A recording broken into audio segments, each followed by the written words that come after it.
Le voici, que j'ai intitulé « Tirez des leçons de chaque cas de rétrograde et améliorez-vous ».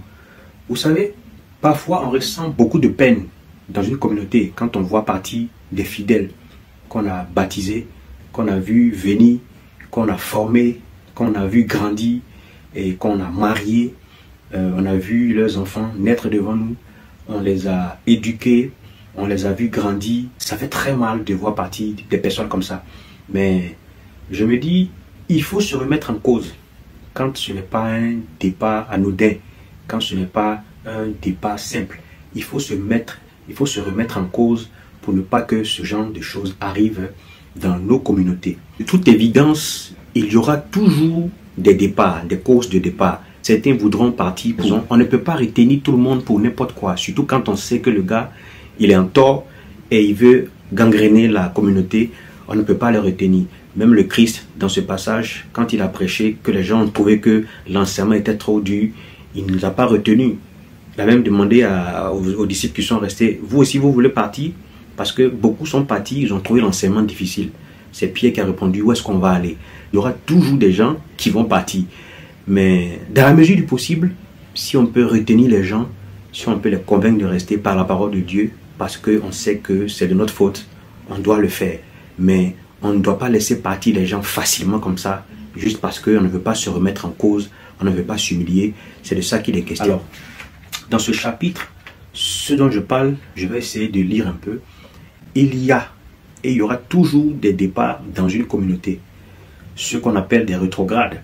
Qu'il soit parti dans une autre communauté ou qu'il ait carrément laissé la religion, le christianisme, ça arrive.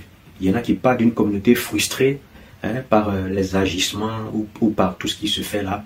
Et puis ils décident, je ne vais plus à l'église. J'en connais des amis proches qui ont décidé, je ne suis plus chrétien à cause de tout ce qui se passe dans l'église où il a laissé. Il faut se remettre en cause.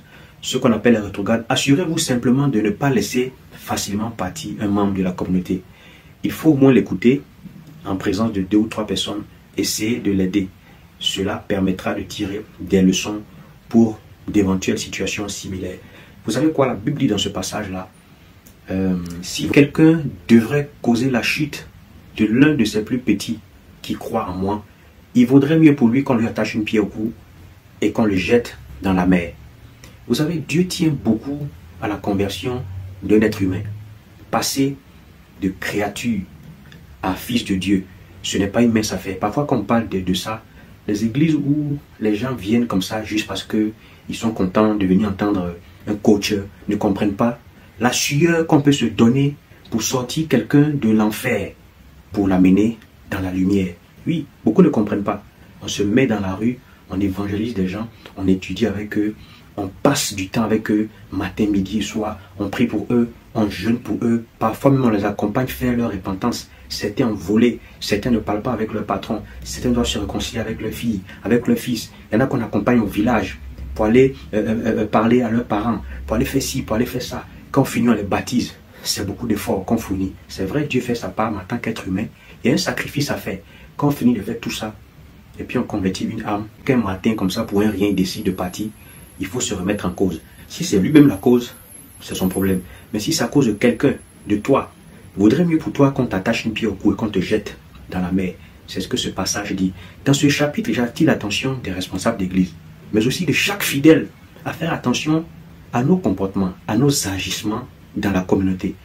Plus d'une fois, je me suis remis en cause quand j'ai vu partir un frère. J'ai fait tout ce que je pouvais pour comprendre pourquoi est-ce que un frère ou une sœur peut partir d'une communauté. Et quand tu as fait tout ce que tu peux, et que le gars il décide de partir quand même, pour des raisons qu'il estime bonnes pour lui, tu peux te laver les mains tranquillement. Mais quand tu n'as pas tout fait, remets-toi en cause. J'ai dit un peu plus bas, laisser partir facilement un frère ou une sœur de la famille de Dieu signifie simplement qu'on ne tenait pas vraiment à lui ou à elle. Oui, vous savez, je voudrais faire une parenthèse pour parler des pasteurs qui accueillent parfois dans leur communauté une femme mariée qui était dans une communauté avec son mari. Et puis un matin, elle débarque chez vous. Cher pasteur, faites très attention. Vous pouvez tomber sur le coup d'une malédiction. Parce que la Bible dit que personne ne sépare ce que Dieu a uni. Vous recevez dans vos communautés parfois des femmes qui ont quitté leur église. Je ne dis même pas des hommes, je parle des femmes. Si une femme vient dans votre église et vous savez qu'elle a quitté l'église de son mari, mais que lui continue à partir dans l'autre église, dites à cette femme-là, retourne chez ton mari.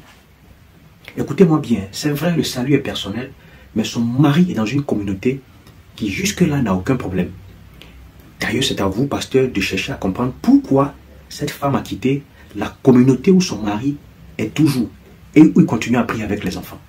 C'est vous, le pasteur, qui vous devrez prendre sur vous, c'est votre responsabilité en tant que pasteur de chercher à comprendre pourquoi est-ce qu'une femme quitte la communauté où elle prie avec son mari pour rejoindre une autre communauté où vous êtes pasteur.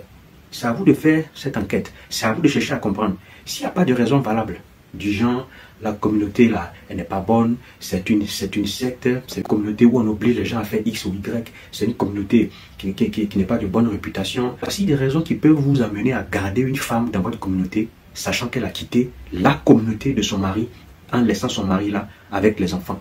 Sinon, vous, pasteur, vous êtes sous le coup d'une grande malédiction. Oui, parfois on assiste à des voyages. Les chrétiens sont devenus comme des nomades. On se promène d'église en église à la recherche de sensations, à la recherche de miracles, à la recherche de guérison, à la recherche de travail, à la recherche de mari, à la recherche de voyage. Vous ne savez pas que vous-même vous possédez ce miracle-là. Je dis souvent aux gens, la Bible que nous lisons, la Bible est le meilleur livre de développement personnel. J'ai écrit un livre de développement personnel. Je vous le présente. C'est même pas où je l'ai mis. J'ai écrit un livre de développement personnel que les gens aiment bien acheter. Le voilà en image. Et les gens apprécient tellement ce livre, mais ils ne savent pas que j'ai tiré la plupart des passages et des inspirations de ce livre-là dans la Bible. La Bible est le meilleur livre de développement personnel. Si vous le lisez jusqu'à la fin, vous serez requinqué. Vous n'aurez même plus besoin de lire un livre de développement personnel écrit par un être humain. Où est-ce que je vais en venir? Vous êtes votre propre solution. Mais parfois, on court chercher la solution chez les pasteurs, les hommes de Dieu. On peut laisser son mari dans une communauté pour aller dans une communauté rien qu'à la recherche de miracles ou de solutions. Jésus, contrairement à la plupart d'entre nous, pouvait dire avec beaucoup d'aisance et de conviction. Dans Jean 17, verset 12, je l'ai dans mon livre ici, « Lorsque j'étais avec eux dans le monde, je les gardais en ton nom. J'ai gardé ceux que tu m'as donnés, et aucun d'eux ne s'est perdu, sinon le fils de la perdition. » Là, il parlait de Judas, afin que les Écritures fussent accomplies. Jésus-Christ tenait au nombre de personnes avec qui il a marché. Parce que convertir quelqu'un, ce n'est pas une mince affaire. Il tenait au nombre de personnes qui le suivaient. S'il peut dire ça dans ce passage-là, c'est parce qu'il sait qu'il ne s'agit pas de gagner des âmes pour ensuite les perdre. Il faut pouvoir les garder, les conserver. C'est d'ailleurs la raison pour laquelle il pouvait dire en Matthieu 23, je pense au verset 15, « Malheur à vous, spécialistes de la loi et pharisiens hypocrites, parce que vous parcourez la mer et la terre pour faire un converti. Quand il est converti, vous en faites un fils de l'enfer 2 fois pire que vous. » Pour le Christ, c'était essentiel de garder les disciples fidèles. Vous devez faire tout votre effort, tout votre possible pour garder un enfant de Dieu converti dans la souffrance et dans la sueur des fidèles de l'Église. Il y a des communautés qui ne comprennent pas comment est-ce qu'on sauve les gens parce qu'ils ont créé une église qui est là, qui est ouverte. Tout le monde vient parce qu'ils entendent des bruits de miracles, des bruits de gagne-mari, des bruits de gagne-travail, des bruits de gagne-femme, des bruits de... Ici, c'est une communauté où il y a des miracles. Donc, ils viennent. Il y a des communautés où, pour convertir une personne, c'est beaucoup d'efforts et de sacrifices. Vous savez de quoi je parle? Ceux qui vivent ce que je décris. C'est pour cela que je dis et je répète toujours, David était un roi, mais c'était pour moi le meilleur pasteur, le meilleur homme de Dieu. Il savait garder les troupeaux, il savait garder les brebis que son père lui a confiées. C'est pour cela qu'il a pu être un bon guerrier et un bon roi. Oui, un berger qui peut laisser 99 troupeaux, aller chercher un seul, le retrouver dans la gueule d'un lion, l'arracher, le ramener, c'est un bon berger. Remettons-nous en cause parfois. De la même manière qu'on peut tramer, trimer, se fatiguer pour convertir quelqu'un, ne laissons pas partir comme ça les gens facilement de la famille. Parce que l'église est une famille. Oui, je vous le dis très sincèrement, l'église est une famille. Moi, j'étais dans une église, je tairai le nom, où je suis parti sans que personne ne me demande après 1 mois, 1 an, 10 ans, pourquoi je suis parti. Vous laisserez partir comme ça votre enfant de 16 ans de la maison, sans lui demander où tu vas, et puis il se balade. Non. Pourquoi vous laissez partir fidèle comme ça facilement? Il rentre difficilement, et vous le laissez partir comme ça aussi facilement. Non, non, il faut qu'on se remette en cause.